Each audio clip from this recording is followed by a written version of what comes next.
Et nous revoilà à Plozévet dans le Finistère pour le festival Mondial Folk et on va voyager avec Pierrot Bosser. Bonjour Pierrot. Bonjour. Alors le festival a démarré ce vendredi, il s'achève ce mardi et on est ce lundi matin au cœur du festival sur la place du village de Plozévet pour les apéros découvertes. Expliquez-nous qu'est-ce que c'est. Alors les groupes qui se produisent au centre culturel donnent des vrais spectacles. Malheureusement pendant le spectacle on n'a pas le temps tout à fait de connaître l'origine, les habitudes, de connaître les groupes en tant que personnes humaines. Donc là, Jo nous explique tous les matins les instruments de musique, les robes, et en plus, bien sûr, ils donnent un peu d'animation et ils essaient de faire participer le public. Voilà, c'est l'apéro découverte. Et là, c'est un groupe de Manchester, c'est voilà, ça? Tout à fait, c'est les Foosbrook. Et là, pour la petite histoire, ils avaient quelques craintes d'arriver en France, compte tenu de ce qui s'est passé en France. Donc Lisa, leur directrice, m'a écrit en me disant « Est-ce que c'est tranquille? Est-ce qu'on peut venir à Plozévet ?» On l'a bien sûr rassuré. Alors comme toujours, vous faites voyager les festivaliers pendant les 5 jours du festival. Parmi les pays invités, certains font travailler notre géographie, comme la République de Kabardino-Balkarie. Alors qui sont-ils et d'où viennent-ils? Alors la Kabardino-Balkarie, c'est une des républiques de la Fédération de Russie qui se situe tout à fait dans le sud de la Fédération, mais ça se rapproche beaucoup avec la Géorgie. Bon, c'est un peu le Caucase, avec ces danses, ces filles qui dansent magnifiquement en glissant sur la scène, avec des danseurs c'est de l'acrobatie pratiquement, mais alors avec des danses extraordinaires. Pour moi, largement le meilleur du groupe. De l'Angleterre au Guatemala, en passant par l'Arménie et Taïwan, comment est-ce que vous choisissez les groupes chaque année? Alors, on va pas vous dire qu'on fait tourner le globe et puis qu'on appuie sur un endroit, non. En fait, on appartient à une fédération qui s'appelle le Conseil international des organisations de festivals de folklore, le CIOF.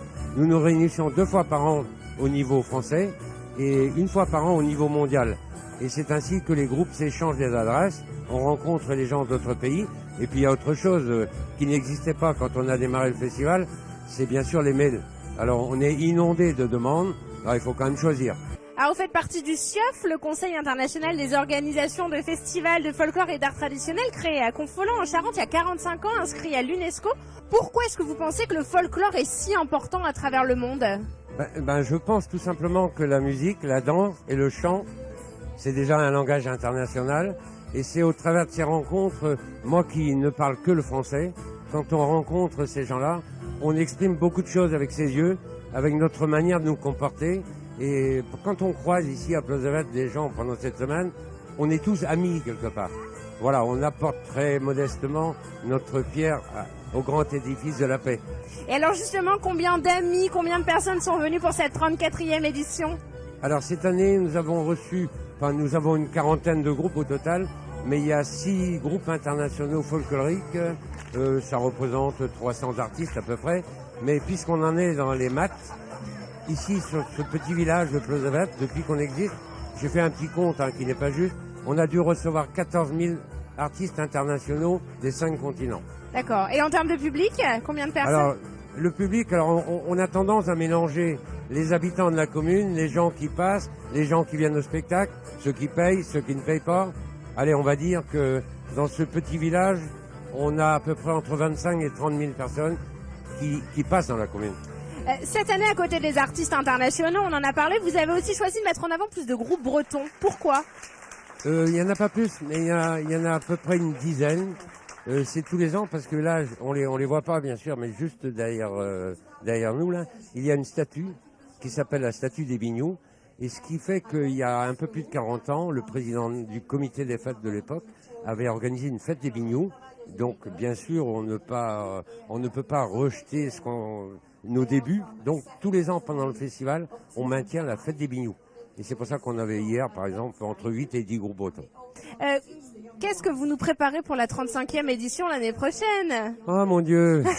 C'est vrai que la question est très bonne parce que quand on invite un groupe breton ou Alain Civel ou un groupe français, on passe un coup de fil, on signe un contrat. Quand on invite, alors je vais vous livrer quelques projets qui sont dans ma tête. Scoop. Si on invite, alors on va aller très loin, si on invite pour 2018 quelqu'un, ma première piste, c'est un groupe kanak de Nouvelle-Calédonie, parce qu'on connaît la musique, mais je voudrais à tout prix faire venir en France un groupe de musique, mais surtout les chœurs kanak. avec quelques danseurs, dont on a commencé à préparer un projet. Et pour l'année prochaine, alors, ouais, je vous livre, hein, moi je voudrais absolument faire venir un groupe de Tchétchénie et un groupe argentin que je connais très bien. Voilà. Très bien. Donc du voyage encore et toujours pour oui. le Mondial Folk. Oui. Merci beaucoup Pierre Robosser d'avoir répondu à nos questions. Le Mondial Folk de Plozévet, c'est jusqu'à ce mardi dans le Finistère.